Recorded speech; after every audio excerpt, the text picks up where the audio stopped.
नमस्कार मित्रों, GS classes में आप सभी का स्वागत है। आज हम उत्तर प्रदेश के नदियों के बारे में बात करेंगे।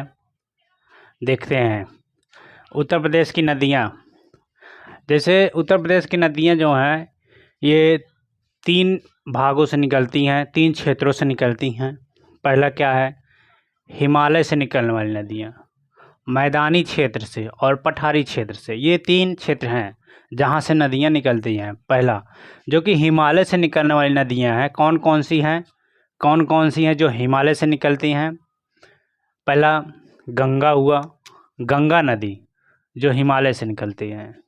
यमुना नदी, ये भी हिमालय से निकलती हैं। गंगा, यमुना, काली, सिंध, काली शारदा। इसके बाद रामगंगा, घाघरा, गंडक और राप्ती। रामगंगा, घाघरा और गंडक, राप्ती।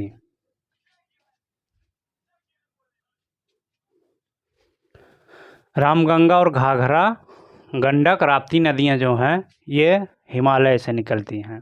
कहाँ से? हिमालय से, क्योंकि ये पूछता है हिमालय से निकलने वाली नदियाँ इनमें से कौन सी नहीं है। तो ये जब मालूम रहेगा तभी आप कर पाएंगे। मैदानी क्षेत्र से कौन कौन नदी निकलती हैं? गोमती, वरुणा, पांडव, सई, ईसन। ये क्या है आपका? गोमती, वरुणा, पांडव, सई, ईसन। ये मैदानी क्षेत्र से निकलती हैं। और पठारी क्षेत्र से निकलने वाली नदियाँ क्या कौन कौन सी हैं? जैसे चंबल हुआ, बेतवा हुआ, सिंध, केन, सोन, टोंस, कन्हार और रिहंद। ये क्या आपके पठारी क्षेत्र से निकलती हैं नदियाँ। समझ गए? ये पठारी क्षेत्र से निकलने वाली नदियाँ हैं। अब जैसे हम देखते हैं गंगा नदी की लंबाई कुल तो मान लें 2525 किलोमीटर है। गंगा नदी की गंगा रिवर्स की जो लेंथ है वो 2525 किलोमीटर है। अब इसकी हम ये देखते हैं कि किस राज्य में कितनी इसकी लेंथ है, लंबाई कितनी है। अब जैसे उत्तराखंड में कितना है इसकी लंबाई है, मतलब कितनी दूरी तक ये बहती है, कहाँ से कहाँ तक। जैसे उत्तराखंड में है 110 किलोमीटर। उत्तराखंड में जो इसकी लंबाई गंगा की ये 110 किलोमीटर है। उत्तराखंड में कितना है? 110 किलोमीटर। फिर इसके बाद यूपी में सबसे ज़्यादा गंगा नदी का विस्तार है यूपी में। जैसे जो कि गंगा नदी यूपी 28 जिलों से वैसे बहती है और यूपी में इसका विस्तार 1450 किलोमीटर है। समझ गए कितना है इसका? सबसे ज़्यादा यूपी में ही है गंगा का। इसके बाद बिहार हुआ, बिहार में कितना है इसका विस्तार? 405 किलोमीटर है। 405 किलोमीटर है बिहार में। झारखंड में कितना है?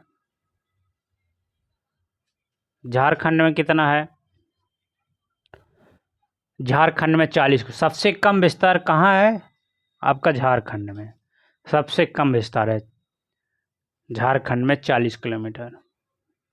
ठीक है। फिर इसके बाद वेस्ट बंगाल में आता है। पश्चिम बंगाल में 520 किलोमीटर है। पश्चिम बंगाल में 520 किलोमीटर इसकी विस्तार है, लंबाई है। अब देखते हैं भारत में कुल जलग्रहण क्षेत्र कितना है। भारत की बात मैं कर रहा हूँ। ये भारत में कुल जलग्रहण क्षेत्र किसकी? गंगा की 8.6 लाख वर्ग किलोमीटर तक इसका क्या है? जलग्रहण क्षेत्र है। अब जैसे हम देखते हैं ये उत्तराखंड में पंचप्रयाग जो बनता है, जैसे यहाँ नदी निकलती है सबसे पहले, ये देख रहे हैं सतोपथ से अलकनंदा निकलती है। फिर इसके बाद सीधा देवप्रयाग के बाद ये गंगा नदी कहलाती है। देवप्रयाग के बाद ये गंगा नदी कहलाती है। जैसे अलकनंदा और इधर धौली गंगा, यहाँ से धौली गंगा निकलती है जो कि सतोपथ से अलकनंदा निकलती है। और ये माना हिमनद से धौली गंगा निकलती है। माना हिमनद एक है, यहाँ से धौली गंगा निकलती है। और ये अलकनंदा और धौली गंगा ये दोनों आपस आकर मिलती हैं, क्योंकि धौली गंगा नदी यहाँ अलकनंदा में आकर मिल जाती है। कहाँ पर? विष्णु प्रयाग में धौली गंगा आकर मिल जाती है अलकनंदा से। तो एक ये बन गया। विष्णु प्रयाग, ये भी एक प्रयाग बन गया, एक प्रयाग विष्णु प्रयाग भी बना। फिर इसके बाद अलकनंदा में एक नदी आकर मिलती है, नंदाकिनी नदी। नंदाकिनी नदी जो होती है कहाँ मिलती है? अलकनंदा में आकर कहाँ मिलेगी? नंद प्रयाग में। ये देख रहे हैं, नंद प्रयाग हुआ। एक ये बना, एक विष्णु प्रयाग, एक नंद प्रयाग बना। नंद प्रयाग क्योंकि यहाँ से नंदाकिनी नदी निकलेगी, त्रिशूल हिमनद से नंदाकिनी नदी निकलती है। कहाँ से? त्रिशूल हिमनद। त्रिशूल हिमनद से नंदाकिनी नदी निकलेगी और कहाँ आएगी? नंद प्रयाग में मिल जाएगी, अलकनंदा में। इसके बाद हम देखते हैं पिंडार गंगा नदी, जिसको कहते हैं पिंडार नदी या पिंडार गंगा नदी के नाम से जानते हैं। ये कहाँ से निकलती है? इसी के नाम से है पिंडार ग्लेशियर। ये पिंडार ग्लेशियर से निकलती है, अलकनंदा में आकर मिलेगी कर्णप्रयाग में। कहाँ मिलेगी आकर? कर्णप्रयाग में। ये कर्णप्रयाग में आकर मिल जाएगी। कौन सी नदी? पिंडार गंगा नदी, पिंडार ग्लेशियर से निकलती है। अब देखते हैं इधर से दाहिने तरफ से चौराबाड़ी ग्लेशियर से एक नदी निकलती है, जिसको मंदाकिनी नदी कहते हैं। मंदाकिनी नदी चौराबाड़ी से निकलेगी, सीधा आते हुए कहाँ जाएगी? अलकनंदा में मिल जाएगी। अलकनंदा में मिलेगी जहाँ, तो वो क्या बनेगा? कौन सा प्रयाग बनाएगा? रुद्रप्रयाग बनाएगा। जब मंदाकिनी नदी चौराबाड़ी ग्लेशियर से निकलेगी तो ये सीधा आएगी, अलकनंदा में मिलेगी। अलकनंदा में मिलने के बाद वहाँ रुद्रप्रयाग बनेगा। समझ में आया? फिर इसके बाद अब देखते हैं ये आपका भागीरथी देखते हैं।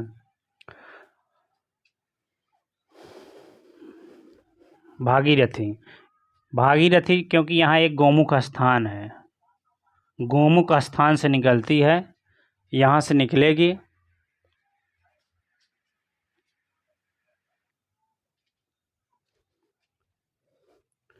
ये गंगोत्री ग्लेशियर है।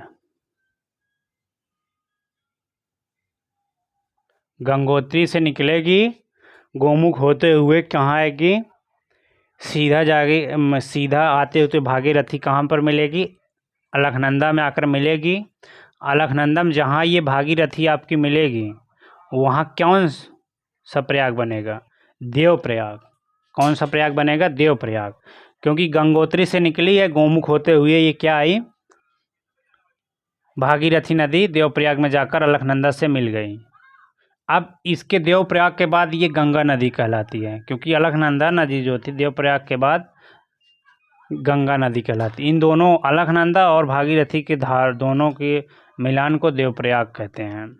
अब जैसे भागीरथी नदी है, भागीरथी पर एक बांध है, जो कि यहाँ से एक भिलंगाना नदी आकर कहाँ? भागीरथी में यहाँ मिल जाती है। ये भिलंगाना नदी है, देख रहे हैं? ये भिलंगाना नदी आकर यहाँ पर मिल जाएगी भागीरथी में। तो क्या बनाएगा? यहाँ पर इसके पीछे एक टिहरी बांध बनता है, टिहरी बांध, समझ रहे हैं? भागीरथी पर। अब इसका देख लीजिए प्रयाग जो बनता है, 5 प्रयाग हैं। विष्णु प्रयाग हमने बताया, अलकनंदा और धौलीगंगा के मिलान से विष्णु प्रयाग बनता है। ये देख रहे हैं, अलकनंदा और ये धौलीगंगा के मिलान से प्रयाग विष्णु प्रयाग बना। फिर इसके बाद नंद प्रयाग देखो, नंद प्रयाग हुआ, ये अलकनंदा ये आ रही सीधे, इसके बाद यहाँ से नंदाकिनी नदी आई।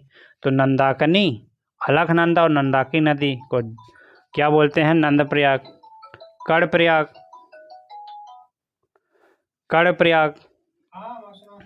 अलकनंदा,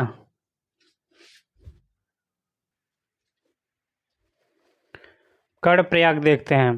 अलकनंदा और पिंडार नदी मिलती है, ये अलकनंदा हुआ, और ये पिंडार नदी आकर मिलेगी, कर्णप्रयाग बनेगा।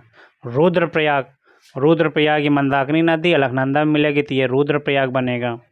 इसके बाद हुआ देवप्रयाग। तो देखिए भागीरथी, ये वाली भागीरथी सीधे अलकनंदा मिलेगी तो देवप्रयाग बनेगा।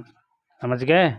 ये उत्तर प्रदेश की नदियाँ थी, इसको हमने फिगर से पढ़ाने का प्रयास किया। और अब अगला फिगर आगे क्रम से बताएंगे नदियाँ कौन कौन सी गंगा की सहायक नदियाँ हैं, ये कल वाले पार्ट में आएगा। और कहाँ से उद्गम है ये चलेगा कल, कौन कौन सी सहायक नदियाँ हैं गंगा, और क्रम वाइज इसको पढ़ाएंगे, और कहाँ से उद्गम है। इसको आप 2-3 बार पढ़ लीजिएगा। पठारी क्षेत्र से ये आप नदियाँ ज़रूर ध्यान रखिएगा, चंबल, बेतवा, सिंध, केन, सोन जो है टोंस का नहर, क्योंकि ये पूछता है कई बार। जय हिंद, जय भारत।